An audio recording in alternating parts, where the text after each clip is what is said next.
So covers are often chosen at the very end of the magazine design, or they're specially commissioned by the magazine, and are therefore a sort of separate entity. I'd like you to look at your work and sort of figure out what you want to put on your cover, and then either use my supplied images or use those images that you would like to work with, your own images or your own found images, and to explore cropping and proximity, so that you give yourself the opportunity to create more than one possible front cover.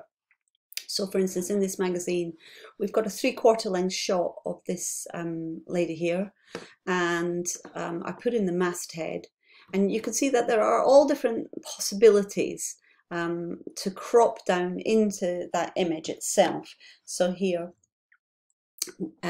we have a waist up, waist and shoulders, and then we have some close-up shots here, and then we have some extreme close-ups. Now obviously the quality of this image is not particularly good, so you need to really think about that. And if you are using an image and cropping an extreme close-up, then I want you to think about the resolution of that image, and also the softness when you zoom into it. This one has a lot of grain in it, and it's very, very soft at the moment. So you either need to think hard about that or find some device to make it work so that it doesn't look like a mistake. Okay. Now I've given you a template document with the masthead up here, some really quite dull headers and subheaders. So you put in what you want there, so you can go into the group and make changes to any of these, but also choose the typography as well. This is simply Helvetica at the moment, but you can choose something that is suitable. And I want you to bring in an image. Before you do that though, just remember what I said about preparing the document itself. So I'm just using an A4 document, and what I have done is I put in guides. So if you recall, I've gone to View, New Guide Layout, and I've constructed just a 1 column and 1 row. That's just enabling me to guide the edge of the document. Then in the canvas size, I've increased it by 0.5 centimetre the whole way around, so that I have an area for a bleed. So my Photoshop document is slightly bigger than an A4 document. And the guide layout, you can see when I put on the guide layout, it shrinks it back down to that A4 document, and you can see the guides are showing me where my cutting edge would be, so that I have something there to guide me when I place my images. Now I want you also to really think about the quality of the image and the construction of the actual image that you're going to work with. So I'm going to just use some of these borrowed images to show you around. Something like this is clearly not going to work for the A4 portrait version of a magazine. Might be good in an advert. There may be other possibilities for it, but it's not really a magazine shot because of the width. It will not fit in. But something like this, I could use that as a starting point for my magazine. The only thing I would say about some of these images is they are incredibly poor, so poor quality. And that is because I have just simply grabbed them off the internet at their maximum size. So this one is 316 kilobytes. 33 kilobytes, so these are really shockingly bad. If I opened that in Photoshop and had a look at the image size, if I had an amazing amount of pixels in there, then I may be able to get away with a low resolution. I'm not going to worry about that. This is just simply to show you the cropping exercise, but I would like you to possibly find yourself some better resolution images. Now the actual work that you can use You can use photographic imagery, you can use combinations of photos and objects and photos and exclude the background, put your own background in. But of course it could also be artwork too. So it could be your artwork that you feature on the front cover. I'm going to use a body. Let's just see how this one works. So I'm going to bring this back to Photoshop and I'm going to embed that image. Now I need to make sure that I'm using the full extent of the cutting edge right out to the blade, okay, because I want this blue background, or whatever I choose to put in the background needs to fulfill it. Otherwise I could cut her out, that would be another option. And you could use the hair masking technique in the next video. So now I have her here, she needs to drop down underneath the group. Sometimes it's easier to pull the group up. So we can see that that is probably unacceptable. To plonk her face straight into the middle of the masthead doesn't quite work. So I need to get inventive about how I'm going to use this image. So you could initially take a screen grab of something like this, your first attempt, and then really think again about how you're going to utilize the image. Are we going to cut her out? Shrink her down and maybe put in our own background? That's a possibility. Or are we going to change the proximity of where the masthead and the headers are in the layout? Or are we going to use some cropping techniques? So initially, what I'm going to do with her is just shift her over to see if we put her over there. Is that a possibility? Now you're not allowed to stretch it. If you did do this, you would need to apply some colour. So I'm just going to pop in this colour. I'm going to use my eyedropper tool and just simply stick on a separate layer. Use that colour. Now notice also it doesn't match because I picked up a single pixel.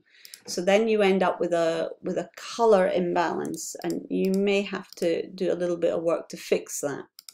So something like this may need to be masked, and then in the mask I'm going to use my gradient tool, black and white gradient tool, to just soften that edge in, and it may need a brush or a razor to go in and soften that in. I wouldn't be happy with that. I would need to recolor it, probably cut her out and put her against a different background.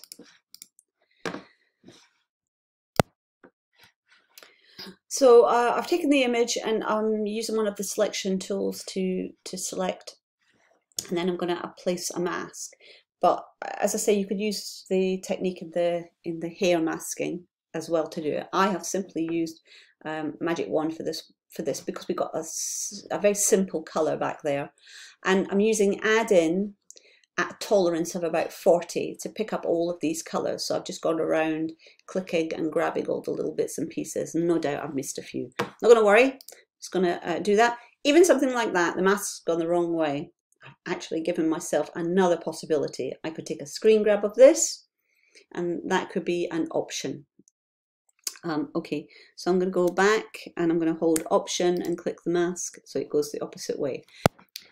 You might wonder why I didn't use contiguous or colour select, and the reason for that, contiguous up here or colour select, is because there's too many pixels of the same tone, and it actually would just take me 10 times as long to fix that. So this is an easy option. Now it's not a good quality image, and there will be a lot of fixing that I would want to do, come in and soften the edges up. So I've added a background colour, and I'm now free to maneuver her into any position that I want. So I would need to find a way that her eyes are going to work, and it's not a great, it's a lovely image, but it's not a great image to work with this particular masthead. So there may be, if I actually was commissioning this, there may be another image that I would want to work with from the photographer. Clearly I need to change the topography. I need to now move it into a position where it's going to work, if at all. So here I have another problem. We have black on black. So we need to figure out how that's actually going to work. Try and avoid too much. I remember the Cosmopolitan, they kind of are outrageous in the way that they overload the front covers. So, you know, try and find a colour that's going to work against both the colours that you're using. Of course, you could put a photographic image in the back as well. There wouldn't be nothing to stop you having your own background image in there, or of course your own artwork. So I've got another possibility as a cover here, once I'd finished it. Now I want to have a look at what happens when I change the cropping, so the ratio of this image to the actual image page. So make sure that you have selected the image, and make sure the image and the mask are locked together. You can unlock them and move either one of them. It's not a good thing at this point to do. So I'm actually just going to overblow the image. So here now we have a nice possibility where our eyes are sitting just above the masthead, and that just gives it a much more intense connection with that image. So I quite like that one as a possibility, and I'm going to take a screen grab of that. You could think about maneuvering her, and remember all the time you're considering spaces where you're going to put this. You might have to change the size and the font and the color of these. Let's just align them to the left and make them work. Okay, and so now I've got another possibility where we have our eye sitting in the middle of the blog. That's another possibility. And just keep working your way in. So think about now, you know, what happens. Do this kind of thing, that's a possibility too. I'm going to shrink it down and just get into real close-ups. Now, of course, the quality of this image is now beginning to show through. This is a nice close-up of her face, but we've got a bit of a problem with that knee coming in now. And so this image doesn't work. And now you can see the appalling quality of this low resolution image. But here, it's another possibility, but I would rule it out because of the awkwardness of that knee. Let's zoom back, and we'll go in for an extreme close-up. So you can either try one on her face. Again, think about the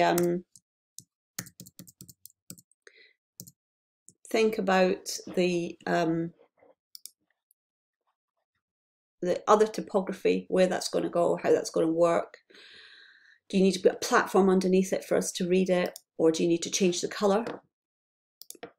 And I'm going to just come into this group, double click to try out even just changing a color overlay. So we've got something like that, and I've transformed the look. And we'll bring these ones down as well, down here, like that. So that's another possibility. I would never use this because of the quality of this image, but we're using it as an example. You could think about what happens when you place that image and concentrate on one half of the face. So that gives me other opportunities, and so on. There's another one there. Yeah, I would have used another image if I'd realised it was quite as bad as this, because I really want to get to now looking at extreme close-ups. You could even have this kind of thing going on. You could get playful.